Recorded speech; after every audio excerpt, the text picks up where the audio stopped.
With the second pick in the 2020 NFL Draft, the Washington Redskins select Chase Young, defensive end, Ohio State. But you know, as they say, hail to the Redskins. Let's roll, man. Let's go. The defensive end position. And to me, this is the catalyst. If you're a Redskins fan and you're somehow hoping for a miraculous season where the Redskins compete for not only the division, but a playoff spot, you know, it's going to probably be driven by the defense more likely than not. Obviously, Dwayne Haskins is going to have to play well on the offensive side. However, it's probably more likely than not going to be driven by the defense if the Redskins are very good in 2020, or even just competitive. Maybe it doesn't always amount to wins, but if they're in ball games, more times than not, it's going to be led by their defense. And let's get even more specific. If this defense is much improved, like we think they have a chance to be in 2020, all right, it's going to start up front, and it's going to start probably with these defensive ends. You like to lump the entire line in there and say, look, these defensive tackles are going to be problematic as well, and they're going to be a huge part of the reason why the Redskins are able to turn it around defensively. But let's be honest. The guys that are putting pressure on the quarterback are going to be the biggest difference makers. These defensive ends are where it starts and where it ends with this defense. I know everyone wants to talk about the defensive tackles, and rightfully so. They're the only thing we can lay claim to at this very moment. They're the only guys that actually have tangible, actual production in this league, okay? But when you look at the future of this Redskins defense, when you look at the future of this Redskins football team, this organization, I think the defensive ends are where it starts and ends for the moment. Now, obviously, we're going to get to a point. If both of these guys blow up, and I'm talking specifically about Montez Sweat and Chase Young, if both of those guys blow up, you're probably not going to be able to keep both of them. You're going to probably have to choose one or the other. It's not going to be financially feasible to hold on to both of them. It's not how this thing works generally in this league. I mean, the Chargers are a great example. They're going to be up next year. Both Joey Bosa and Melvin Ingram are both going to be up, and they're going to have to make a tough decision. Either they're going to re-sign one and franchise the other, or they're going to franchise one, let the other walk, or they're going to sign one to a long-term deal, and the other one's going to walk. Either way, it's going to be tough to keep that tandem together. You saw what the 49ers just had to do with their two behemoth defensive tackles. They kept one, signed him to a long-term deal, traded the other because they knew there was no way in hell they were going to be able to keep both of them. So that's a ways down the road. We don't need to think about that right now, but let's hope that that's a problem that in 4 years we're going to have to deal with, where we're going to have to figure out what we're going to do with, you know, either Montez Sweat and or Chase Young. But for the meantime, let's just be excited about what these guys could potentially bring for the next few years, and we're hoping it starts in 2020. So we will talk about the defensive ends on this roster and how many we think they're going to keep, who are those guys going to be, and what impact can these guys have, not just in 2020, but potentially moving forward for this organization. And look, when's the last time the Redskins, and I just want you to think about this, I'll let this marinate for a little bit as we start getting into some other things.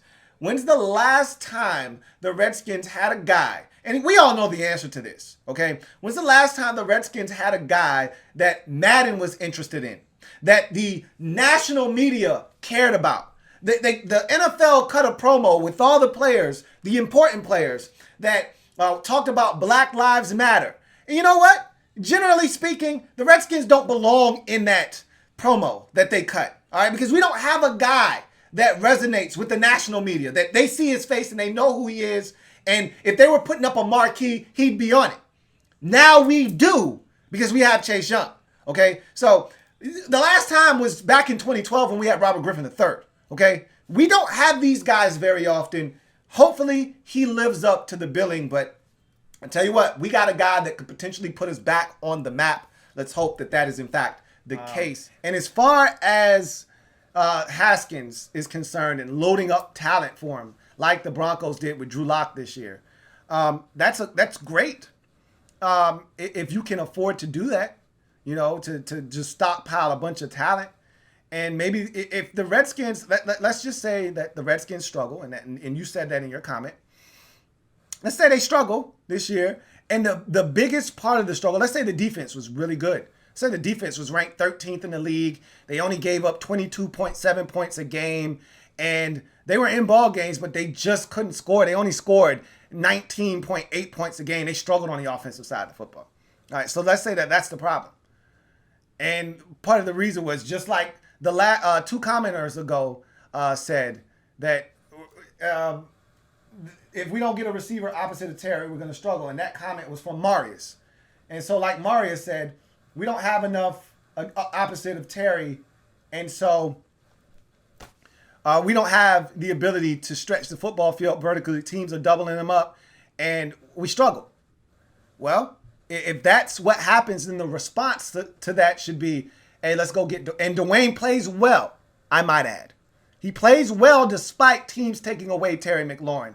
But it's obvious he needs help. Then the response to that should be, hey, let's go get Dwayne some weapons. That should be the direct response to that. Hey, let's double down on tight end. Let's get two of those things. Matter of fact, get one in free agency, and let's get two of them things in the draft. Let's get us two more receivers. All right, let's go out and really give him the ammunition he needs to be successful. I don't think that's going to be the case, though.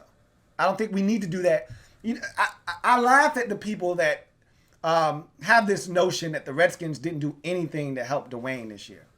They drafted a receiver. Sure, they could have drafted a tight end. They should have drafted a tight end. I actually think they missed the mark there. There are opportunities to get their hands on tight ends in this draft, and they just didn't. And maybe the guy, I really think, in my heart of hearts, I don't think I've said this on this program. Maybe I have, maybe I haven't.